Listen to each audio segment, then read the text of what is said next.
कल प्रधानमंत्री नरेंद्र मोदी ने यूनिफॉर्म सिविल कोड पर खुलकर बोला तो यूनिफॉर्म सिविल कोड के विरोधी बेचैन हो गए। दिन में पीएम बोले, रात होते होते मुस्लिम पर्सनल लॉ बोर्ड ने इमरजेंसी मीटिंग बुला ली। इमरजेंसी मीटिंग, इन्हें लगा कि जैसे पीएम मोदी तुरंत ही सुबह उठेंगे और यूनिफॉर्म सिविल कोड लागू कर देंगे। अब ये ऐसा माहौल बनाने लगे कि यूनिफॉर्म सिविल कोड लाने का फैसला जैसे मुस्लिम विरोध में हो रहा है, जो मैंने आपको कल समझाया भी था कि यही ये लोग करेंगे।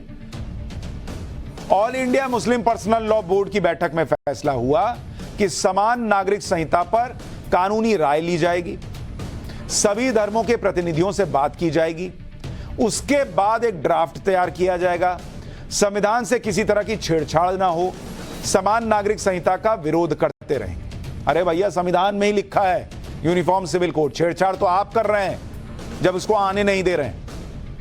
जो यूनिफॉर्म सिविल कोड संविधान का हिस्सा है, जिसके बारे में संविधान में जिक्र है, उस यूनिफॉर्म सिविल कोड को लागू करने की बात आ रही है। तो मुस्लिम पर्सनल लॉ बोर्ड वाले लोग संविधान की दुहाई दे रहे हैं। जो बाबा साहब अंबेडकर यूसीसी के पक्ष में थे, उन्हीं की दुहाई दे रहे हैं। अरे भैया, अंबेडकर साहब क्या बोलते थे पहले वो पढ़ तो लो। कह रहे हैं कि संविधान में छेड़छाड़ क्यों की जा रही है। मुस्लिम पर्सनल लॉ बोर्ड क्या कह रहा है वो सुनिए, फिर आगे की बात बताता हूं। बाबा साहब के दिए हुए कॉन्स्टिट्यूशन पर मुसलमानों ने सहमति दी, और एक बड़ा सवाल है कि जब हमने उनके कॉन्स्टिट्यूशन पर सहमति दी, जिस पर बाबा साहब ने कहा था कि ये अधिकार हम आप लोगों को देंगे, तो हमें तो कोई प्रॉब्लम नहीं है बाबा साहब से, उनके संविधान से हमें प्रॉब्लम नहीं है। हम 70 साल से उस संविधान को फॉलो करते आ रहे हैं और आगे भी करेंगे, और उसी को बचाने के लिए लड़ना है। नरेंद्र मोदी जी को क्यों बाबा साहब से या बीजेपी को क्यों बाबा साहब से दिक्कत है, ये उनसे पूछने का प्रश्न है, हमारी तरफ से पूछना चाहिए। हमारी तरफ से पूछना चाहिए। क्या पूछें? पहले पढ़ तो लीजिए। बाबा साहब अंबेडकर चाहते थे कि यूसीसी उसी वक्त आ जाए जब देश आजाद हो रहा था। बाबा साहब अंबेडकर ही संविधान में लिख के गए कि बाद में इस पर मिलकर कानून बना लीजिएगा। पढ़ना लिखना कुछ है नहीं। बाबा साहब बोल दो, संविधान चिपका दो। अरे वही संविधान कह रहा है देश में यूसीसी आना चाहिए। उधर मौलानाओं को लग रहा है कि अगर यूनिफॉर्म सिविल कोड आ गया तो उनकी दुकानें बंद होने लगेंगी, और अगर यूनिफॉर्म सिविल कोड पर कानून बन गया और कानून की बात नहीं मानकर अपनी मनमानी चलाते रहे तो जेल जाने का भी नंबर आएगा। इसलिए अभी से मौलाना यूनिफॉर्म सिविल कोड के खिलाफ माहौल बनाने लगे। जमीयते उलमाए हिंद हो या दारुल उलूम, सभी नागरिक समान नागरिक संहिता पर कह रहे हैं कि हमारे देश का मुद्दा ही नहीं है, वो इसका विरोध करते रहेंगे। एक बार इन लोगों को भी सुन लीजिए। अब ये बताइए कि इस सूरत हाल के अंदर मुसलमान क्या कर सकता है, अदरवाइज के अपनी राय को पेश कर देगा, चाहे वो कोई भी हो। नतीजा ये है कि हम ये चाहते हैं कि हम मुसलमानों को इनको मजहबी हक को छीन लें। अगर यूनिफॉर्म सिविल कोड बन जाता है तो फिर क्या आगे क्या जाएगा? हमारी मस्जिद चली गई, हमने क्या कर लिया? क्या है हमारा? हम अपने नतीजे के ऊपर खाएंगे, अल्लाह चाहेगा तो नहीं जानेंगे। समान नागरिक संहिता का खाका ड्राफ्टिंग या उसका मुसवदा अभी तक अवाम के सामने नहीं पेश किया गया है। लॉ कमीशन ऑफ इंडिया ने जो सर्कुलर जारी किया है उसमें राय मांगी है, तो राय जो मांगी है तो उसमें कुछ भी नहीं कहा गया है कि किस बारे में राय देना है। उस पर हमारा स्पष्ट नजरिया ये है कि अगर समान नागरिक संहिता के ताल्लुक से हुकूमत शरीयत का लिहाज पास करती है, शरई मसाइल मामलात का ख्याल रखती है, तो हम तो समर्थन करेंगे। और अगर शरीयत का लिहाज पास नहीं किया गया, उसके उसूल ज़ाब्तों को नहीं अपनाया गया, तो हम सामान्य नागरिक संहिता का खुल करके जम करके विरोध करेंगे। सिविल कोड या यूनिफॉर्म सिविल कोड हमारे मुल्क का मसला नहीं है और ना मुल्क की ज़रूरत है। हमारे मुल्क की जो बुनियादी ज़रूरतें हैं, सरकारों को उन तमाम ज़रूरियात की तरफ तवज्जो देने की ज़रूरत है।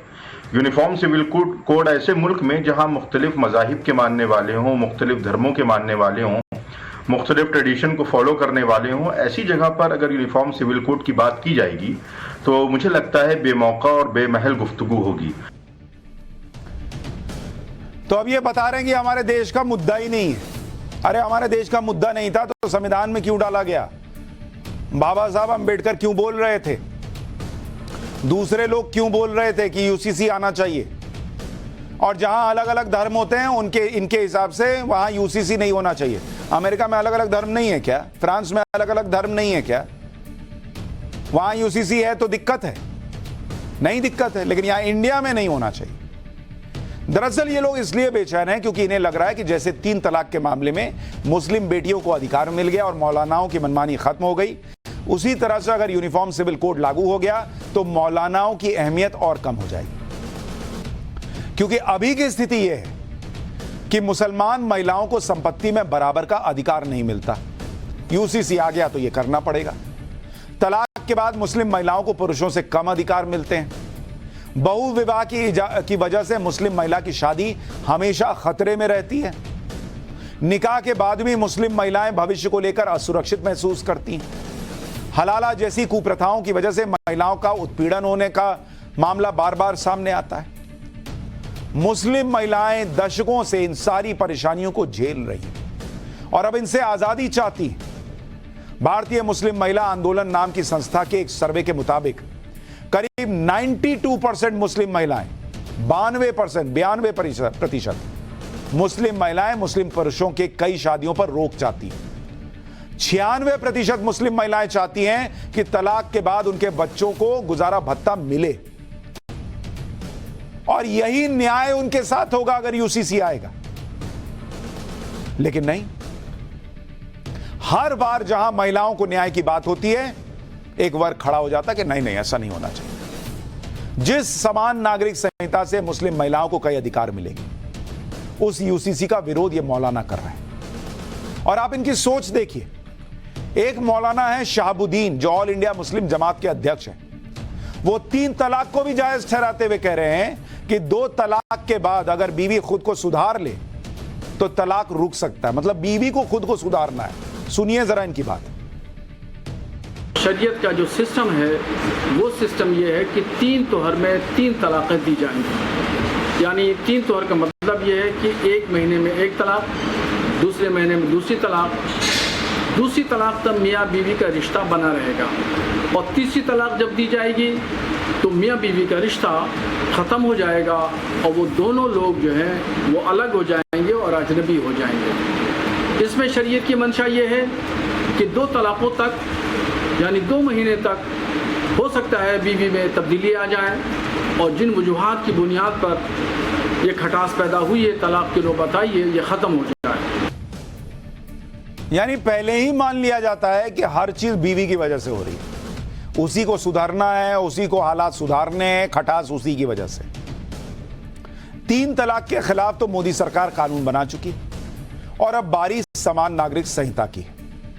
देश की अदालतें भी कई बार यूसीसी की जरूरत पर टिप्पणी कर चुकी। 1985 में शाबानो केस में फैसला सुनाते हुए सुप्रीम कोर्ट ने कहा था कि संसद को एक समान नागरिक संहिता का ड्राफ्ट बनाना चाहिए 85 में। लेकिन तब राजीव गांधी सरकार शाबानो को ही न्याय नहीं दिला पाई। इतना घबराते थे वो लोग मुस्लिम वोट बैंक कहीं छिटक ना जाए, वो क्या समान नागरिक संहिता लाते, तो पड़ा रह गया। फिर 2019 में सुप्रीम कोर्ट ने कहा कि संविधान बने 63 साल हो गए लेकिन यूनिफॉर्म सिविल कोड पर कोई काम नहीं हुआ, जबकि संविधान के आर्टिकल 44 में इसका जिक्र है। ये कोर्ट कह रहा है। 2021 में इलाहाबाद हाई कोर्ट ने कहा कि संसद को समान पारिवारिक कानून लाने पर विचार करना चाहिए ताकि लोग अलग अलग कानूनी बाधाओं का सामना किए बगैर स्वतंत्र रूप से मिलजुल कर रह सके। तो जो पीएम मोदी कह रहे थे कि अदालत डंडा चला रही है कि लाओ यूसीसी, वो ऐसे ही नहीं कह रहे थे, ये फैक्ट है। इसी साल मार्च में सुप्रीम कोर्ट ने यूसीसी पर दाखिल याचिकाओं पर कहा था कि इस तरह के मुद्दे संसद के निर्णय के लिए हैं। यूसीसी का विरोध करने वाले ये जानते हैं कि इसका राजनीतिक असर होगा और यही वजह है कि कई राजनीतिक दल यूसीसी का समर्थन कर रहे हैं। अरविंद केजरीवाल, जो नरेंद्र मोदी को हर दिन कोसते रहते हैं, उनकी पार्टी भी यूसीसी के समर्थन में आ गई है। बड़ा अलग ही माहौल है कि आम आदमी पार्टी यूसीसी का समर्थन कर रही है। लेकिन सुनिए आम आदमी पार्टी क्या कह रही है। देखिए, सैद्धांतिक रूप से हम इसके समर्थन में हैं। आर्टिकल 44 भी इसका समर्थन करती है कि देश में यूसीसी होनी चाहिए। लेकिन चूंकि यह मुद्दा ऐसा है जिसमें कि सभी धर्म संप्रदाय से जुड़ा हुआ है। इसलिए हम ये चाहते हैं कि इस मुद्दे के लिए वाइडर कंसल्टेशन हो, लार्ज स्केल पर बातचीत हो, सभी धर्म से, सभी संप्रदाय से, सभी राजनीतिक दलों से। कुछ मुद्दे ऐसे होते हैं जो आने वाले समय पर आप रिवर्स नहीं कर सकते, कुछ मुद्दे ऐसे होते हैं जो देश के लिए बहुत मूलभूत होते हैं। ऐसे मूलभूत मुद्दों पर ऑथोरिटेरियन तरीके से जाना वो ठीक नहीं होगा। तो केजरीवाल की पार्टी चाह रही है कि समान नागरिक संहिता आ जाए।